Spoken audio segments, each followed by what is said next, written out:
Hi guys, what is going on, and welcome back to another video on Conqueror's Blade. So, we have done the upgraded version of the Halberdiers, and of course, now we've got to have a look at the second unit, the upgraded version of the Yeoman. So of course, we are back on the Season 6 PTR test server, and yeah, we've been having a bit of a play around with these guys. I'm going to go and attempt a pronunciation. I think I'm going to go for Armiger Lancers, but that's most certainly wrong, so yeah, correct me in the comments down below. My pronunciation on these things is normally pretty horrific. But, and at the risk of using another classic catchphrase of mine, they really are quite an interesting unit. Because they've got quite a few different things about them. I mean, just from the off, one thing I do kind of like is the fact that they look a lot better for me than the Halberdiers. I think these actually look like a nice unit. I love this bit. The clip we've got of them on like full charge, lance at the ready. Very nice. I'm liking the unit a lot more already. But they do actually have some interesting abilities. Of course, they're going to get a base charge. Pretty stock charge, same as any other cavalry unit. Seems to hit fairly decently. Seems to hit for around sort of about 3,000 on mid-tier units for a standard charge, which isn't bad. And, of course, they do actually get a nice formation. They get the wedge formation. And that makes a big difference. You know, when cavalry doesn't have a decent formation, it makes it a lot harder to use. So, a nice formation, in my opinion, can kind of make or break a cavalry. And having that wedge is nice. But this is where things start to get slightly more interesting. They get a cover commander. And perhaps, with the exception, I'm guessing probably the Cataphracts is probably the only other one I can think of, no other cavalry really gets a cover commander. And it means that you can almost call them to you all the time. I found it in tight corners, in sort of siege maps and things like that. I think it's going to be more difficult. I haven't really been able to get in much of a siege to try it other than the unit battles, but it seems to struggle a little bit getting around corners on the cover commander. They clip obstacles and things, so I think it's going to potentially be a bit of a pain. But it is going to be really nice in terms of once you've got that charge through the enemy unit, you can then obviously whack on cover commander, and it's going to almost act like a Keshik charge. They're going to turn around and run back to you. And they do seem to have a pretty decent reach on their stab on the way back through. And they sort of act a little bit like a downgraded version of monastics in that sense of how they hit on the way through. Seems to be quite effective, and their normal attacks are quite powerful, so they seem to work quite well. They also get a gallop. Unit moves at high speed to escape dealing a small amount of damage. Basically, it's good as a way of when you call them back on the cover commander and you get the unit to sort of gallop back through to you. They seem to move pretty quickly when they do that, which is nice because obviously it means they get through the enemy unit quite quickly. You get the galloping damage, the normal damage as well, so it seems to be fairly effective.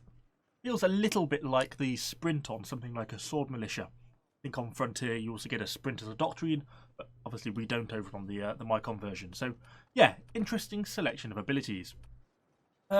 Two veterancy lines to look at. I just played around with the top one, mostly for a few things. You've got the 15% normal attack damage increase, which is kind of nice. But there's also this 24% charge damage increase. With it being a tier 4 cav, a lower tier cav, I kind of felt that I think one of the biggest problems with them is the fact that they don't charge through, don't have enough charge damage in the way that the Golden Era or T5 cav do. So I kind of wanted that damage increase quite a lot. And you also get a double strike here at the end. You could pick up a little bit on the bottom line, which does knock up their defenses a little bit. You know, obviously nice to get this extra 15% piercing AP, which is kind of nice. Other than that, we're getting defensive increases. But their defensive stats are such a low base point.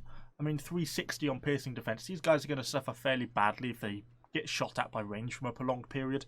And they're not going to really hold up that well in extended combat. So I didn't really feel that's what they were about. So for me, getting things like the range damage reduction or the melee damage reduction didn't really seem all that worthwhile because I think they've got to be quick, get in, get your damage, and get out again. I haven't unfortunately had time to check out the self-healing though. It's not particularly well described here. Health restored doubles every second. I'm not quite sure what it means. I'm assuming it's still going to act in a very similar way to like the Imperial Spearguard self-heal or the Paladin self-heal. It's just not been described or localized yet quite properly. So let's actually hop into a battle with them now, see what they're like on a few of our testing scenarios. I tested these guys out, as with the last video with Ham Banana and Mouflon, so big thanks to them for helping me out. So yeah, let's see how we've been getting on with them. One of the primary things I wanted to check with the unit is, do they get stopped by bracing units? You know, does the cavalry function kind of as it should? And so I grabbed out the pipe militia, put them in brace, charged the yeomans into them, and yes, thankfully, it does. The cavalry charges straight into the front and gets killed basically by the pipe militia. So it's kind of nice to know. I feel like this is cavalry functioning as it should. They are blocked properly by pikes. Then wanted to get a bit of an idea of how do they compare charging against sort of equivalent tier infantry. So Banana grabbed out these azaps. He did counter strike, counter postures as I went through, and we did okay on the charge, but we did lose 3 units, and quite a bit of the unit took quite a good chunk of damage. We actually almost do better on the cover commander trip back through, although maybe I should have activated the gallop earlier, but you see the sort of speed bonus that gallop gives. I'm curious about how they'd fare counter-charged by infantry, but actually it went about as well for those paladins as you'd expect, and yeah, they got flattened really quite effectively. So in that sort of situation, it shows these yeomen are going to be quite dangerous. I then kind of wanted to know, was the pipe militia a one-off or is it all bracing units? And it isn't. It realistically is probably more the fault of these halberds than bracing units in general. And as you can see, the halberds really go down pretty fast.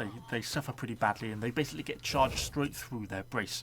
Perhaps would have been a better clip to put in with the halberdier video yesterday than specifically with these yeomans, as I fear it's more a weakness of them than a strength of the yeomans.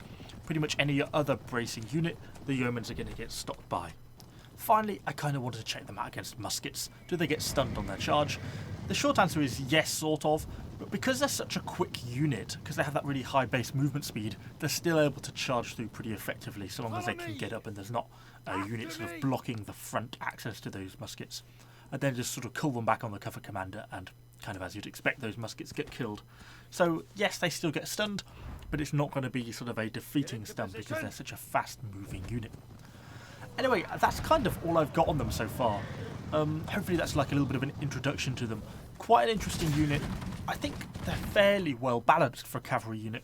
They're going to get stopped by brace units, except the new halberdiers, but that's because their brace is crap. Every other pike unit is realistically going to be stopping them perfectly effectively. I think their damage is pretty reasonable. They're effective, but they're not sort of golden ear crazy effective. They're not going to be flattening 200 units in one charge. They're not like the old Keshigs or anything like that, so they're not too crazy, but they certainly have some nice abilities. I do like that cover commander that they have on them. I like the fact that they come towards you, and the fact that with the gallop activated they really shift across open ground, so I think they're going to be quite a fun unit to play in that sense. And actually I think out of the 3 units we've got this season, this may end up being my favourite one. I think there's certainly a good chance. But anyway, that's all I've got for you today, so hopefully you've enjoyed the video. If you have, let me know what you think in the comments down below. And of course, subscribe to the channel for a lot more Conqueror's Blade content. Thanks for watching.